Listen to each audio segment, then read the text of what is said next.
네, 오늘 함께 볼 하나님의 말씀 마가복음 1장 9절로 11절까지의 말씀입니다. 여러분들 갖고 계신 주보나 앞에 있는 화면 보시고 제가 한 절, 여러분이 한 절, 마지막 11절은 같이 읽겠습니다. 그때 예수께서 갈릴리 나사렛으로부터 와서 요단강에서 요한에게 세례를 받으시고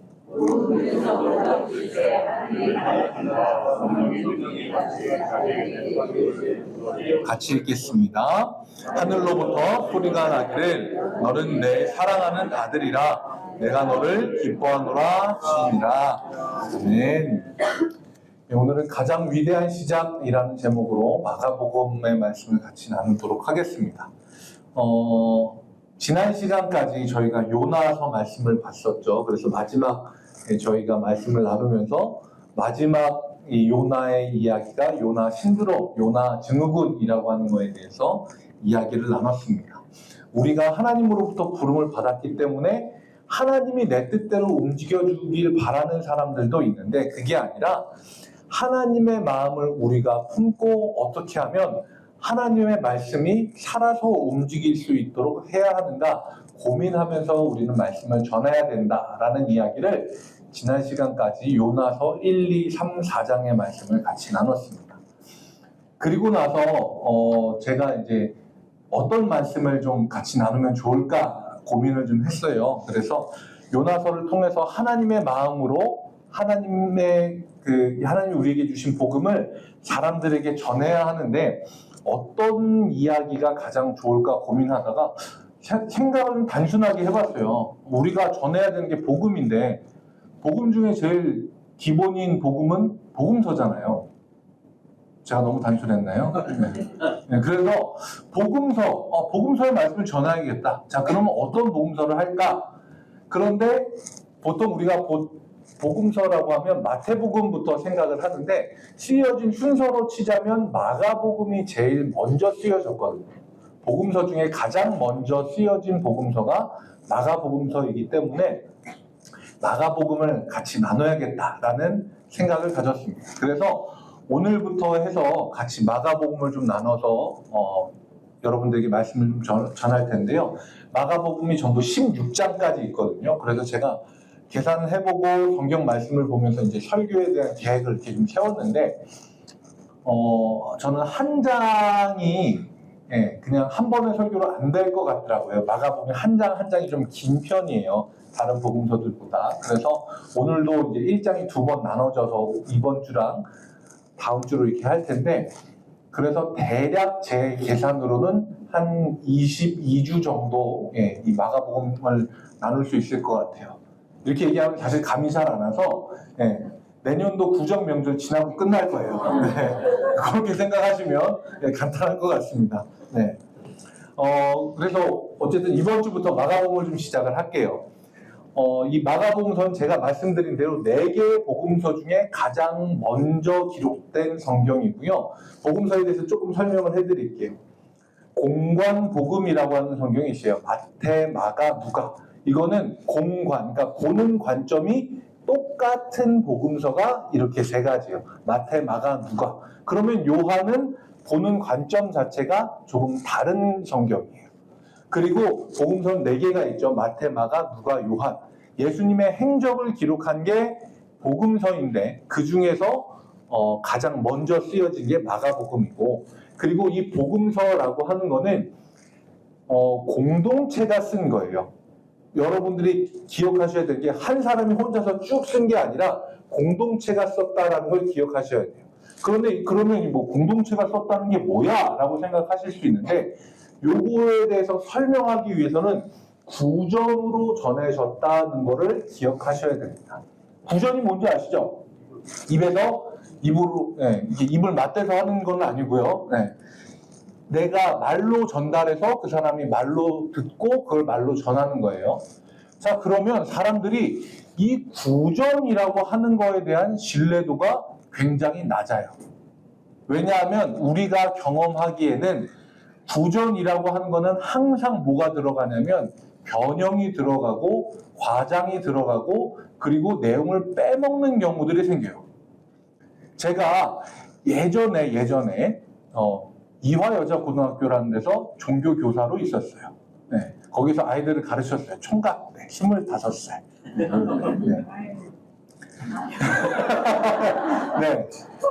그래서 아이들을 가르쳤는데, 제가 거기에서 이제 그 동아리들을 좀 지도할 때가 있었거든요. 방송반하고, 그 다음에 이제 중창단하고, 그 다음에 연극반, 연극하는 친구들, 이렇게를 제가 지도를 하다 보니까 그 친구들하고 아무래도 조금 더 가깝게 지내겠죠. 일반 학생들하고. 그러니까 여학교에서 소문이 나는데요. 제가 그때 여학교의 소문에 무서움을 알았어요. 처음에는 이제 제가 방송반, 연극반, 중창단 이런 친구들이랑 가깝게 지내고 그러니까 처음에 애들이 야, 저 전도사님이 쟤네들만 이뻐하나 봐 라고 시작을 했어요. 근데 그때 전부 반이 12반이었거든요. 12반 3개 학년을 다 돌고 나니까 소문이 어떻게 났는지 아세요? 그 중에 한 명하고 아이가 있다로 예. 제가 이게 어떻게 하면 아니 지도하고 있는 동아리 애들하고 친하다고 시작을 했는데 쭉 돌고 나니까 아이가 저도 모르는 아이가 있고요. 네.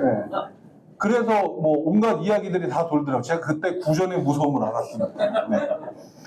그래서 사람들이 말에서 말로 전하면 과장되거나 내용이 삭제되거나 혹은 부풀려지는 것들이 많다라고 생각을 해요. 그런데 우리가 복음서도 그래서 30년 동안 구전으로 전해졌기 때문에 틀림없이 뭔가 바뀌거나 빠지거나 과장된 것들이 있을 거다라고 생각을 하잖아요. 그런데 그렇지 않았어요. 마가복음이 대략 66년에서 70년 사이에 기록이 됐거든요. 예수님이 33년에 돌아가셨으니까 대략 30년 넘게 말로만 전해졌는데 이걸 연구한 사람이 있어요. 케네스 베일리라고 하는 신학자가 있습니다. 이 사람이요, 자기가 이 그러니까 신약 학자로서 자기가 이거에 대해서 연구해야겠다라고 하고 중동 지방에 가서 30년 동안 뭘 했냐면 이쪽 마을에 구전 공동체가 있어요. 그 사람들이 하는 걸 다 녹음을 하고 계속 돌아다닌 거예요. 마을마다. 30년을 다 돌았어요. 그래서 30년이 지난 다음에 원래 처음 마을에 가서 그 사람들이 구전으로 전했던 거를 녹음을 한 걸 듣고 이 사람들이 그때 구전으로 한 걸 맞춰본 거예요. 어떻게 됐을까요? 놀랍게도 단 한 글자도 틀린 게 없어요. 그게 어떻게 가능한가 이 사람이 보니까요. 이게 구전으로 전해진 게 정확도가 떨어질 것 같은데 많은 사람이 하나의 이야기를 다 동시에 외우는 거예요.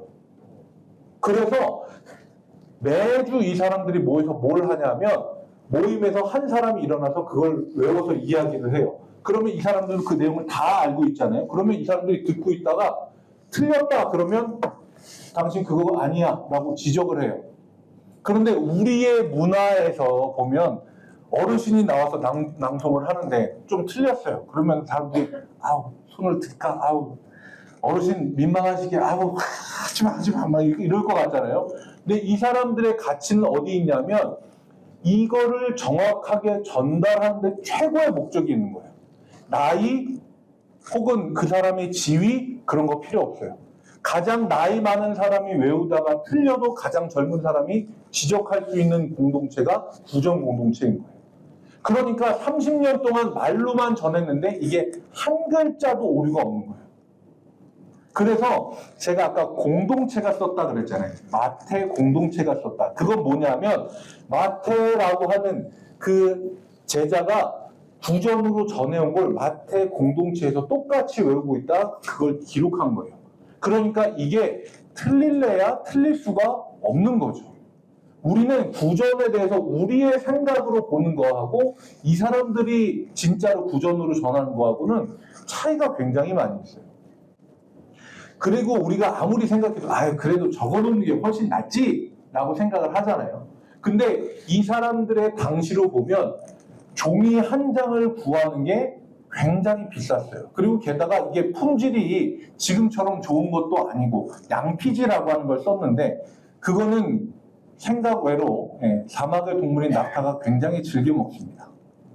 그래서 금방 뭐가 없어질 수도 있고 불에 탈 수도 있고 종이에 젖을 수도 있기 때문에 그런 위험성을 갖고 있는 것보다 공동체가 같이 외워버리는 게 훨씬 더 효과적이라는 거예요. 쓸 필요도 없고 그렇다고 이걸 돌에다가 새겨?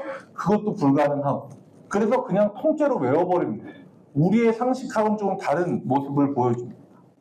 자, 그러면 여기에서 질문이 생길 수가 있어요. 마태 공동체, 마가 공동체, 누가 공동체, 요한 공동체가 성경을 기록을 했는데 내용에 왜 차이가 있나요? 라고 생각할 수 있죠. 왜냐하면 이 사람들이 똑같은 예수님을 보고 똑같이 얘기를 했으면 똑같은 내용이 기록돼야 되는 거 아닙니까? 라고 생각할 수 있어요. 그런데 이건 생각보다 쉽습니다. 화면을 좀 보여주시겠어요? 되게 익숙한 곳이죠. 네. 우리 꿈의 교회잖아요. 근데 이 꿈의 교회가 정면에서 볼 때랑 뒤에서 볼 때랑 오른쪽 옆에 왼쪽 옆에서 볼 때가 다 달라요. 그렇죠? 만약에 이거를 우리 교회 앞에 지나가는 정면을 보고 있는 사람이 꿈의 교회를 보고 이야기를 한다라고 하면 이 사람이 얘기한 것과 뒷면을 보고 얘기하는 사람이 똑같이 얘기할 수 있을까요? 없어요. 근데 공통적인 부분은 있지요. 공통적인 부분이 있지만 다른 부분은 달라요. 그럴 수밖에 없어요. 그래서 마태, 마가, 누가, 요한 공동체가 예수님에 대해서 다르게 증언하면서도 공통적인 부분들이 있어요. 그래서 이게 오히려 다르면서 서로 같기 때문에 신뢰도가 훨씬 더 높다라는 거예요. 제가 우리 교회를 예로 들었지만 우리나라에서 언론사들이 하나의 뉴스를 다룰 때도 여러 이야기들을 해요. 각자 보는 대로 이야기를 하는 거예요. 그래서 나중에 시간이 지나고 사람들이 봤을 때 이게 각자 다른 이야기를 하기 때문에 이거 거짓이야가 아니라 그렇기 때문에 오히려 더 믿을 만하다고 생각하는 거예요. 복음서는요. 그래서 훨씬 더 믿을 만한 성경입니다. 생각 외로 우리가 생각하는 것보다 훨씬 더 정확도가 높고요. 훨씬 더 믿을 만한 성경입니다. 자, 그러면 이 사람들이 구전으로 잘 전해져 내려오는 걸 계속 공동체에서 구전으로 쭉 전하면 될 텐데 왜 갑자기 이걸 기록했을까라고 하는 건데요. 여기에는 중요한 의미가 있습니다. 화면을 좀 보여주시겠어요? 보면 아까 말씀드린 것처럼 마가복음이 작성된 시기가 66년부터 70년 사이인데요. 이때 무슨 일이 있었냐면 네로 황제 아시죠? 굉장히 유명하고 폭군으로 알려진 이 네로 황제 통치 중에 64년도에 베드로가 순교했고 67년도에 바울이 순교하는 사건이 일어나요. 교회 공동체에서는 굉장히 큰 일이었을 거예요. 사도들이 말 그대로 거꾸로 십자가에 못 박혀서 죽고 처형당해 죽고 하는 굉장히 큰 일이 있었고 거기다가 68년부터 70년 사이에는요. 로마의 황제가 3명이 바뀌어요. 2년 사이에. 무슨 이야기냐면 이때는 로마의 황제들이 누가 황제로 쓰면 그 사람을 가만 냅두지 않고 조금 있다가 처단하고 자기가 그 자리에 올라가고 또 보고 있다가 그걸 또 올라가서 처단하고 이러면서 3명이 바뀐 거예요. 사회적으로도 굉장히 불안하고 신앙적으로도 굉장히 불안한 시기였어요. 그런데 이때 마가라고 하는 이 제자가 무슨 생각을 했냐면 제일 불안한 로마의 문화를 갖고 있는 사람들이 진짜 황제가 누군지, 진짜 통치자가 누군지 알았으면 좋겠다라고 생각을 해서 헬라 문화의 형식을 가지고 작성한 게 마가복음이에요. 기록이 없어질까봐 작성한 게 아니고요. 이 기록을 가지고 로마 사람들, 불안해하고 있는 사람들에게 전해주기 위한 거예요. 말 그대로 복음서는 전해주기 위해서 기록된 거예요. 까먹을까봐 기록한 게 아니고 불안한 진짜 통치자가 누군지 모르는 사람들에게 진짜 통치자를 알려주기 위해서 기록한 게 마가복음입니다. 그래서 마가복음 1장 1절이 어떻게 시작하냐면요. 이렇게 시작을 해요. 하나님의 아들 예수 그리스도의 복음의 시작이다. 우리가 이 말씀을 보면요. 이제 복음서가 시작하는구나 라고 생각을 해요. 그런데 그때 당시에 로마 사람들이 이 문장을 딱 읽으면 첫 줄부터 굉장한 충격을 받습니다. 왜냐하면 로마를 처음 세운 황제, 초대 황제가 있거든요. 그 초대 황제를 기록한 문서에 이렇게 쓰여 있어요. 신의 아들이 태어난 것은 세상을 위한 복된 소식의 시작이다. 굉장히 닮아있죠. 잠깐만 하나 앞에 보여주시겠어요? 하나님의 아들 예수 그리스도의 복음의 시작이다. 넘겨주세요. 신의 아들이 태어난 것은 세상을 위한 복된 소식의 시작이다. 너무 똑같죠? 아니에요? 똑같다고 생각했는데 저는. 그래서 로마 사람들이 불안해하고 있는 이 상황에서 이 첫 문장을 딱 접하는 순간 무슨 충격을 받냐면, 야, 이거는 황제에 대한 도전 아니야? 황제에 대해서 이렇게 기록하고 있는데 진짜 황제가 누군지 보여주는 이 첫 문장이 너무 충격적인 거예요. 하나님의 아들 예수 그리스도의 복음의 시작이다. 이거는 이 사람들이 보면서 이 첫 문장을 보자마자 아마 로마 군사들이 볼까봐 막 숨겼을 수도 있어요. 이 문장 하나로 이미 엄청난 혁명적인 문구거든요. 지금 왕, 너희들이 통치자로 생각하고 있는 황제 아니야. 진짜 통치자는 예수님이고 하나님이야 라고 선언하고 있는 거예요. 그래서요, 이게 사람들에게 굉장히 부담스럽게 다가왔을 겁니다. 그리고 진짜 주인공이 등장하기 전에 그 앞서서 길을 준비하는 사람이 있죠. 누구냐면 아시죠? 세례 요한이에요. 요새도요, 그 연예인들 연말에 시상식 같은 거 하고 레드카펫 쫙 깔리고 사람들 이렇게 들어와서 막 플래시 팍 터지고 사람들 막 이렇게 인사하고 할 때, 그럴 때 보면 우리는 이 사람들이 손 흔드는 것만 보지만 유튜브나 뭐 중계하는 걸로 보면 한 사람이 여기 등장하기 전에 앞에 있는 기자들이나 사람들한테 소리 지르는 사람이 있어요. 누구누구 연예인 들어갔습니다. 누구누구 배우 들어가세요. 라고 소리를 질러요. 그래야 사람들이 준비를 하니까.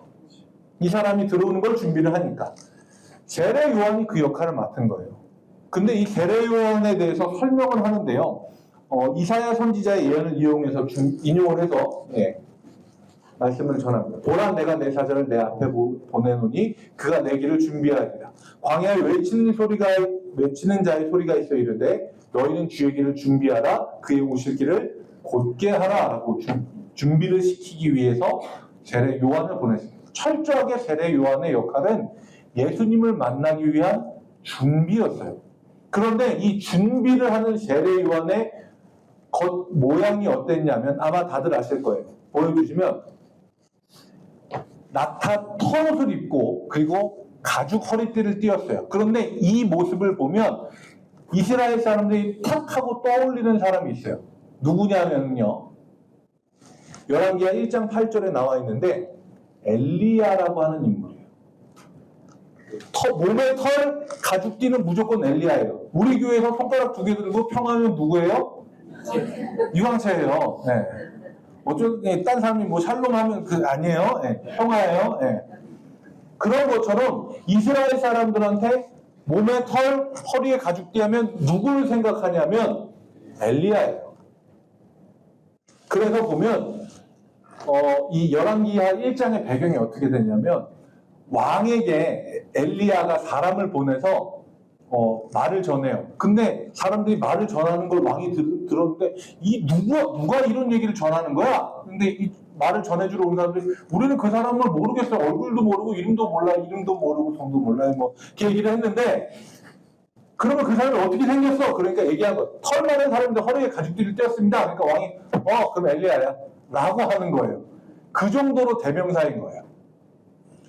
이 엘리야 같은 용모를 가지고 세례 요한이 예수님 만나는 준비를 시키는데 뭘 하냐 하면 회개하라, 하나님의 나라가 가까웠다라고 얘기하는 거예요. 제일 먼저 얘기하는 게 회개였어요. 여기에서 회개라고 하는 단어가 되게 중요한데요. 단어를 좀 보여주시면 메타노이아라고 하는 단어예요. 메타는 마음이고요. 노예라고 하는 단어가 붙으면서 변형이 된 건데 이건 뭐냐면 마음을 돌리다예요. 회개라고 하면 우리는 그냥 하나님 앞에 앉아서 울면서 하나님 죄송해요, 나 이거 잘못했어요 라고 생각하는데 그게 아니에요. 내가 지금까지 먹고 있었던 마음을 그 방향을 아예 돌리는 거예요. 잘못된 길로 가면 유턴을 해서 돌아오듯이 내가 그 길의 방향을 꺾어서 다른 곳으로 가듯이 회개라고 하는 건 내가 지금까지 옳고 맞다라고 생각했던 그것에서 마음의 방향을 아예 돌리는 거예요. 그게 예수님을 만날 준비인 겁니다. 자, 그렇게 회개를 선언을 하고 세례 요한은 사람들에게 무슨 세례를 주냐 하면 죄사함의 세례, 회개의 세례를 줘요. 사람들이 와서 죄를 고백하면 그 죄를 씻어주는 세례를 베풀거든요. 그런데 그 와중에 예수님이 요한에게 와서 세례를 받으세요. 다른 복음서들에 보면, 마태복음에 보면 세례 요한이 거부를 해요. 아니, 내가 예수님께 세례를 받아야 되는데 왜 저한테 오십니까? 그때 예수님이 이야기하신 게 뭐냐면 우리가 합력해서 선을 이루자라고 이야기하세요. 근데 마가복음에서는 그런 얘기 없어요. 나사렛으로부터 예수님이 와서 요단강에서 세례 요한에게 세례를 받으셨다라고 해요. 어떤 게 정확하다 부정확하다가 아니라 이 마가복음에서 얘기하는 건 뭐냐면 하나님의 뜻이 있고 그 뜻대로 움직이는 사람들은 그 안에서 각자의 역할대로 하는 거예요. 예수님은 하나님의 뜻을 알아서 사역의 방향을 결정하고 오셨어요. 그게 뭐냐면 죄인과 같이 되시는 거예요. 그래서 죄인들이 받는 세례도 예수님이 받으신 거예요. 그걸 통해서 예수님의 사역의 방향을 보여주신 거고요. 요한도 예수님이 자기에게 나오는 걸 보면서 마가복음 안에서는 세례 요한도 예수님에게 세례를 자기가 줘야 된다라고 생각을 한 거예요. 왜냐하면 그렇게 함으로써 이 일을 통해서 하나님의 사역의 방향이 결정이 되는데 자기를 사용하시는 거기 때문에 어떤 말도 하지 않고 요한도 예수님도 세례를 주고 세례를 받습니다. 그리고 예수님이 세례를 받고 나오실 때 마가복음을 통틀어서 가장 장엄한 장면이 펼쳐집니다. 10절 말씀인데 오늘 우리가 같이 읽은 말씀인데 같이 한번 한 목소리로 읽겠습니다. 시작!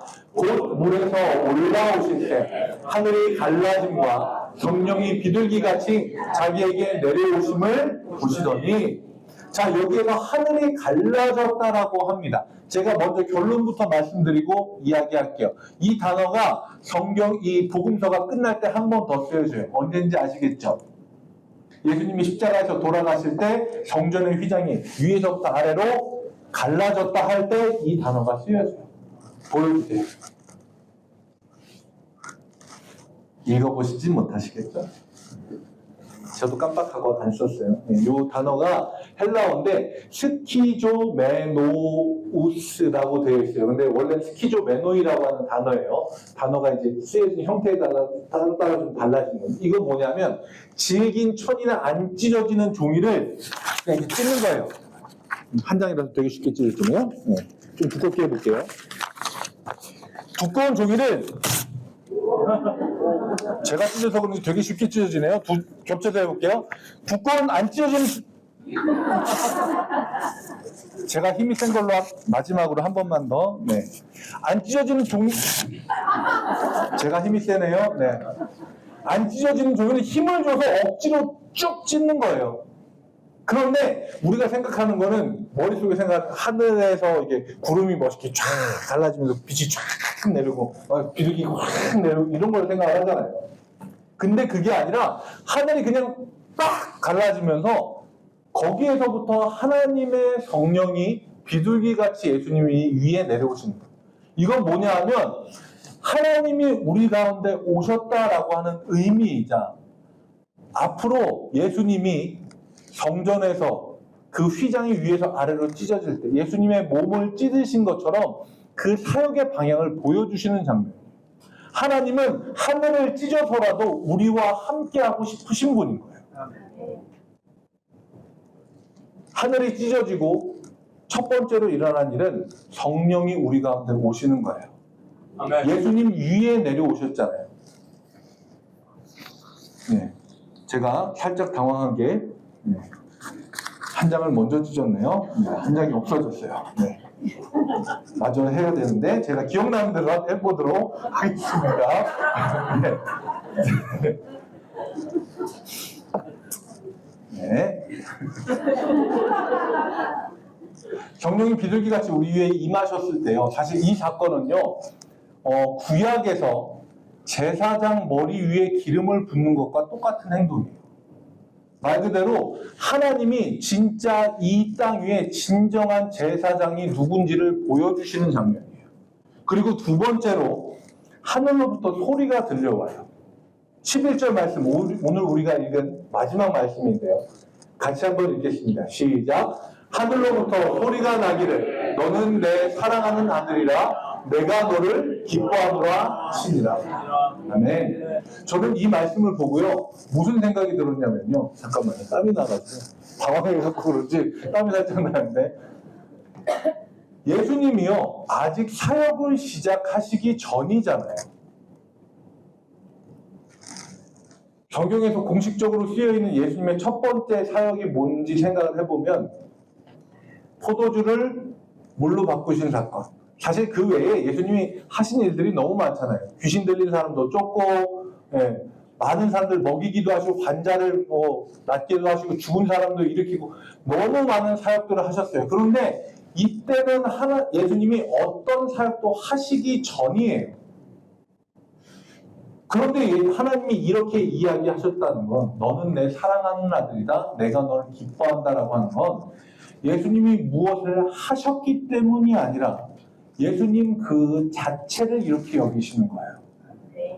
조금 어렵게 얘기하자면 doing 했기 때문이 아니라 뭔가를 했기 때문이 아니라 being 그냥 존재 그 자체로 이렇게 여기시는 거예요.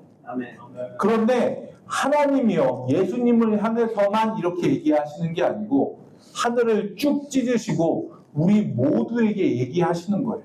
지금도 동일하게요. 성령을 우리 위에 보내주시면서 이렇게 말씀하시는 거예요. 내가 뭐를 했기 때문이 아니라 예배를 드렸기 때문이 아니라 11조 감사헌금을 드려서가 아니라 봉사를 많이 해서가 아니라 세상 가운데서 예수님 믿는다고 이야기하면서 핍박을 받았기 때문이 아니라 무엇 때문이 아니라 그냥 너 있는 그 자체로 하나님이 여러분을 내 사랑하는 자녀라고 내가 너를 기뻐한다고 아멘. 그렇게 말씀해 주시는 거예요. 아멘. 이제 돌아왔네요. 잘 넘어왔습니다. 오늘 말씀을 좀 정리해 보면요. 가장 위대한 시작이라고 오늘 말씀에 제목을 붙였어요. 가장 위대한 시작은 어떻게 시작이 됐냐면요. 메타노이아, 내 마음을 완전히 돌리는 회개에서부터 시작이 돼요. 그 회개를 우리가 하나님 앞에 드렸을 때 하나님이 우리에게 들려주시는 음성은요. 내가 너를 사랑한다. 내가 너를 기뻐한다는 말이에요. 이거는 단지 2000년 전에 요단강가에서 일어났었던 그냥 하나의 사건과 이야기가 아니라 오늘 저와 여러분들에게도 하나님이 동일하게 들려주시는 말씀입니다. 아멘. 우리가 뭔가를 잘해서가 아니라 우리의 존재 그 자체에 있는 그대로 하나님은 우리를 사랑해 주시는 분입니다. 아멘. 이 음성을 듣는 것이 복음의 시작이고 또한 그 시작을 우리는 다른 누군가에게 전해줘야 돼요. 당신이 뭔가를 해서가 아니라 하나님이 있는 그대로 당신을 내 사랑하는 자녀라고 내가 너를 기뻐한다고 지금도 말해주고 있으십니다. 이 이야기를 광야에서 외치는 자의 소리처럼 예수님이 오심을 준비하는 세례 요한처럼 우리가 그렇게 전하는 사람들이 되면 좋겠습니다. 아멘. 하나님 아버지의 그 따뜻한 마음과 음성을 마음에 새기고 함께 나누는 우리 장자의 교회 모든 성도님들이 되시길 주님 이름으로 축복합니다. 아멘. 우리 같이 찬양하고 기도하겠습니다.